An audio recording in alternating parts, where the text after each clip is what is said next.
So யாருக்கு அதிர்ஷ்டம் luck இருக்கோ அவங்களுக்கு இந்த முருகர் இல்லம் தேடி வரப்போறாரு. இது ஒரே ஒரு பீஸ் சொல்றோம்னா எல்லாம் பெரிய பெரிய பீஸ் அதெல்லாம் தூக்க முடியாதுங்க பாருங்க.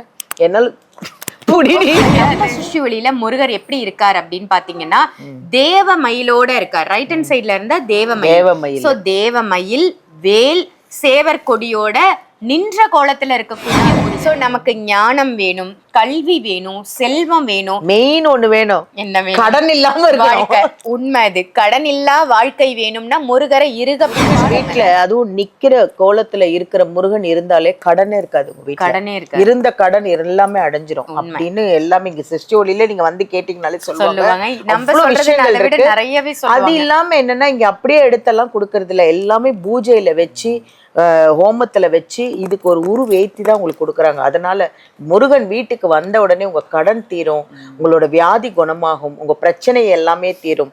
பணம் எங்கேயாவது நிக்குதா, தடங்களா நிக்குதா, அப்படியே டக்குன்னு வந்துடும். அப்படிப்பட்ட ஒரு நின்ன கோலத்துல முருகனை வாங்கி வைங்க. அதுவும் மயில் வந்து இந்த பக்கத்துல இருக்கிறது ரொம்ப நல்லதுன்னு சொல்லுவாங்க. வலது பக்கத்துல தேவ மயில்னு சொல்லுவாங்க. இது எங்கேயுமே கிடைக்காது.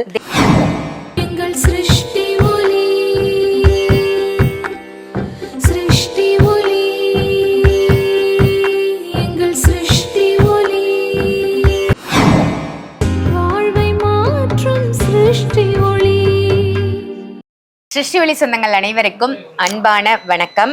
இன்னைக்கு நம்ம சிருஷ்டி ஒளியில என்ன பார்க்க போறோம் அப்படின்னா முருகருடைய யுகம் போயிட்டு இருக்கு அப்படின்னு சொல்லுவாங்க இல்லையா. இதுதாங்க முருகர் யுகம் அப்படின்னு நிறைய பேர் சொல்லி நம்ம காதால கேட்கிறோம். முருகர் யுகம் தான் போயிட்டு இருக்கு.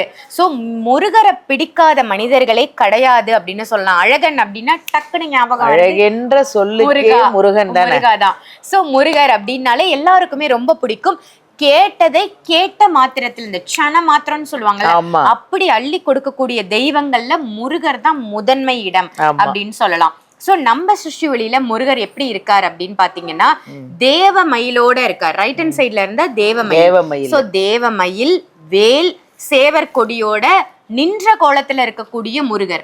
சோ முருகர் ஒருத்தருடைய வீட்டுல இருக்காரு அப்படின்னாலே அவ்வளோ நீங்க என்ன கேக்குறீங்களோ அதை உடனே அவர் கொடுத்துருவாரு.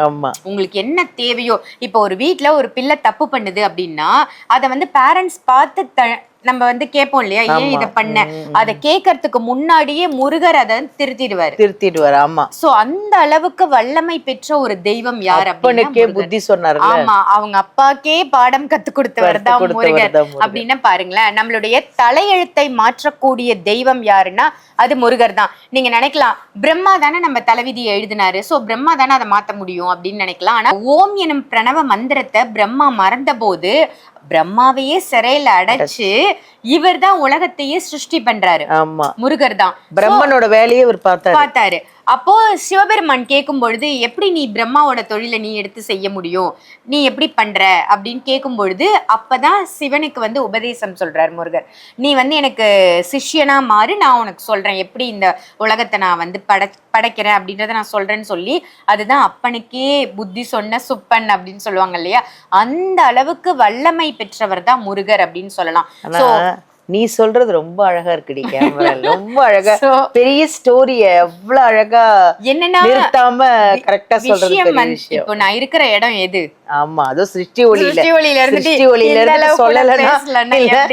இல்லையா. சோ நமக்கு ஞானம் வேணும், கல்வி வேணும், செல்வம் வேணும், மெயின் ஒண்ணு வேணும், என்ன வேணும், கடன் இல்லாம வாழ்க்கை. உண்மை அது. கடன் இல்லா வாழ்க்கை வேணும்னா முருகரை இருக பிடிச்சுக்கோங்க. நாகத்தினால் ஏற்படக்கூடிய தோஷம் இருக்கு, நவகிரகத்தால நமக்கு பிரச்சனை இருக்கு, நவகிரகங்களே அடக்கி ஆளும் தெய்வம் தான் முருகன்.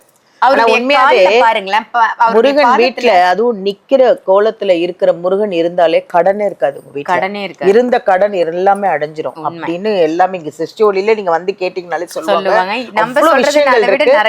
அது இல்லாம என்னன்னா இங்க அப்படியே எடுத்தெல்லாம் கொடுக்கறது இல்ல, எல்லாமே பூஜையில வச்சு ஹோமத்துல வச்சு இதுக்கு ஒரு உருவேத்தி தான் உங்களுக்கு கொடுக்குறாங்க. அதனால முருகன் வீட்டுக்கு வந்த உடனே உங்க கடன் தீரும், உங்களோட வியாதி குணமாகும், உங்க பிரச்சனை எல்லாமே தீரும். பணம் எங்கேயாவது நிக்குதா, தடங்களா நிக்குதா, அப்படியே டக்குன்னு வந்துடும். அப்படிப்பட்ட ஒரு நின்ன கோலத்துல முருகனை வாங்கி வைங்க. அதுவும் மயில் வந்து இந்த பக்கத்துல இருக்கிறது ரொம்ப நல்லதுன்னு சொல்லுவாங்க. வலது பக்கத்துல தேவமயில்னு சொல்லுவாங்க. இது எங்கேயுமே கிடைக்காது. தேவேந்திரன் தான் தேவமயிலா இருக்கு. தேவேந்திரன் தான் தேவமயில். சோ இதை நீங்க அப்படியே வாங்கி வச்சீங்கனாலே வந்தாலே உங்களோட எல்லாமே பிரச்சனை எல்லாம் தீர்ந்து எல்லாம் நல்லபடியா ஒரு சுபிக்ஷமா இருக்குங்க. முருகரை பிடிக்காதவர்களே கிடையாது. சோ இது ஒரே ஒரு இப்ப நம்ம காமிக்கிறது எல்லாமே ஒரே ஒரு சிங்கிள் பீஸ் தான் தெரியும். சோ யாருக்கு அதிர்ஷ்டம் லக் இருக்கோ அவங்களுக்கு இந்த முருகர் இல்லம் தேடி வரப்போறாரு. இது ஒரே ஒரு பீஸ் சொல்றோம்னா எல்லாம் பெரிய பெரிய பீஸ் அதெல்லாம் தூக்க முடியாதுங்க பாருங்க. என்னால தூக்க முடியாது. வெயிட் கொஞ்சம் ஜாஸ்தி. செம்ம வெயிட்னால ஒண்ணுதான் இருக்கு. டக்கு டக்கு டக்கு டக்குன்னு புக் பண்ணி வாங்கி அழகா முருகனை வாங்கி வச்சு எல்லா சுபிக்ஷமா அடையணும். சோ இந்த முருகர் உங்களுக்கு வேணும் அப்படின்னு நினைச்சீங்கன்னா உங்களுடைய கடன் கஷ்டம் துன்பம் துயரம் எல்லாமே தவிடு பொடி ஆக்கக்கூடிய இந்த முருகர் உங்களுக்கு வேணும்னா வீடியோல தெரியுற நம்பருக்கு கால் பண்ணி இமீடியட்டா புக் பண்ணிக்கோங்க. ஓகேவா? இதே மாதிரி வேற ஒரு நல்ல பதிவுல உங்களை நான் சந்திக்கிறேன். நன்றி, வணக்கம்.